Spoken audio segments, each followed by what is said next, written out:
മനസ്സമാധാനം വേണോ? അലൈക ബിദിക്രില്ല, അള്ളാഹുവിനെ ഓർത്തേ പറ്റൂ. അതെപ്പോഴും ഓർക്കുക. അല ബിദിക്രില്ല, അറിയണേ അള്ളാഹുവിൻ്റെ സ്മരണ കൊണ്ടാണ് മനസ്സമാധാനം ഉണ്ടാകുന്നത്. മനസ്സമാധാനം ഉണ്ടാവുന്നത് സ്മരണ കൊണ്ടാണെന്ന് പറയാം. പക്ഷെ അള്ളാഹിനെ സ്മരിക്കുക എന്ന് അള്ളാഹു ആദ്യം പറഞ്ഞു എന്ന്. അതിലൊരു ഹിക്മത്ത് അതാണ്. ആദ്യം ഇതുണ്ടോ മനസ്സമാധാനമൊക്കെ താനെ വരും. നമുക്ക് എന്ത് കഷ്ടപ്പാടുണ്ടെങ്കിലും അള്ളാഹുവിനെ ഓർക്കുന്ന ഒരു മനുഷ്യൻ്റെ മനസ്സിന് ഒരു ബുദ്ധിമുട്ടുമില്ല, അതൊക്കെ സഹിക്കാനുള്ള കരുത്തുണ്ടാകും.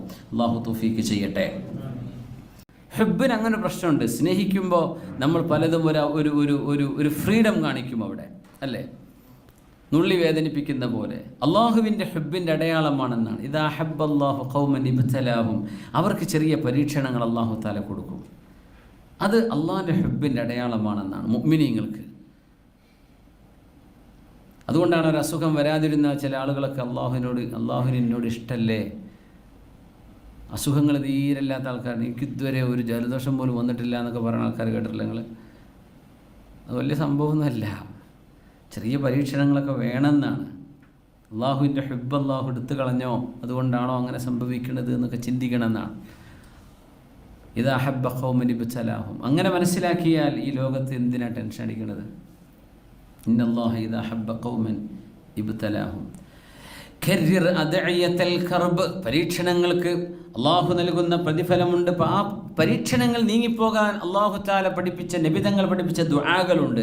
അതിങ്ങനെ ചൊല്ലിക്കൊണ്ടിരിക്കണം എപ്പോഴും. ഇനി പരീക്ഷണങ്ങൾ വരാൻ കാത്തിരിക്കരുത്. അല്ലാഹ് അല്ലാഹ് അല്ലാഹ് അല്ലാഹു റബ്ബി ലാ ഇലാഹ ഇല്ലാഹു. ഒന്ന്, അല്ലാഹ് അല്ലാഹു റബ്ബി ലാ ശരീക ലഹ്, അല്ലാഹു ലാ ഇലാഹ ഇല്ലല്ലാഹ്. ഇതൊക്കെ കർബ് നീങ്ങാൻ, പരീക്ഷണങ്ങൾ നീങ്ങാൻ നബി സല്ലല്ലാഹു അലൈഹി വസല്ലം പഠിപ്പിച്ച ദുആകളിൽപ്പെട്ടതാണ്. വളരെ എളുപ്പമാണ്. അല്ലാഹ് അല്ലാഹു റബ്ബി ലാ ഇലാഹ ഇല്ലാഹു, അല്ലാഹ് ലാ ശരീക ലഹ്, അല്ലാഹു റബ്ബി ലാ ഇലാഹ ഇല്ലല്ലാഹ്. പടച്ചവനെ, നീ എൻ്റെ റബ്ബാണ് അല്ലാഹുവേ, നീയല്ലാതെ ആരാധനക്കർഹൻ മറ്റാരുമില്ല റബ്ബേ, നിനക്ക് ശരീക്കുകാരില്ല റബ്ബേ. ഒരു രോഗിക്ക് ഏറ്റവും പറയാൻ എളുപ്പമുള്ള ദിക്ർ അല്ലാഹ് എന്ന ദിക്റായിരിക്കും. അല്ലാഹ്. ഒരു സുബ്ഹാനല്ലാഹ് പറയാൻ ഹാ വരില്ല തൊണ്ടേന്ന്, ബുദ്ധിമുട്ടായിരിക്കും. കൊറോണയൊക്കെ പിടിച്ച് ചുമയൊക്കെ വന്ന ആളുകൾക്ക് എന്തൊരു പ്രയാസമായിരിക്കും. അൽഹംദുലില്ലാഹ് പറയാൻ കഴിയില്ല, അപ്പോഴേക്കും ചുമക്കും. അല്ലാഹ്. ഏത് സക്രാത്തിലും മനുഷ്യന് പറയാൻ കഴിയുന്നൊരു ദിക്റാണിത്. അല്ലാഹു റബ്ബി. അത് ദുആഉൽ കർബാണ്.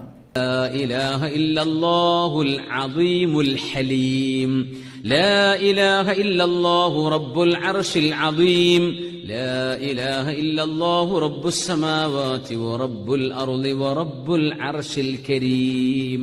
ഇതിനാണ് ദുആഉൽ കർബ്. റസൂലുള്ളാഹി സ്വല്ലല്ലാഹു അലൈഹി വസല്ലം തങ്ങൾ ഏതൊരു പ്രയാസം വരുമ്പോഴും ഈ ദിക്റാണ് ചൊല്ലിയിരുന്നത്. അത് നമ്മൾ പതിവാക്കുക. ഒരു പ്രശ്നം വരാൻ കാത്തിരിക്കരുത്. നമ്മൾ സാധാരണ അങ്ങനെയാണ് ചെയ്യുക. ഇനി എന്തപ്പോൾ ചെയ്യുക, ഇനി വല്ലതും ചെല്ലാണ്ടോ എന്ന് ചോദിക്കും. അതേ ചൊല്ലിയാൽ മതി. അദ്ഇയത്തുൽ കർബ്, പരീക്ഷണങ്ങൾ നീങ്ങാനുള്ള ദുആ എപ്പോഴും ചൊല്ലണം എന്നാണ്.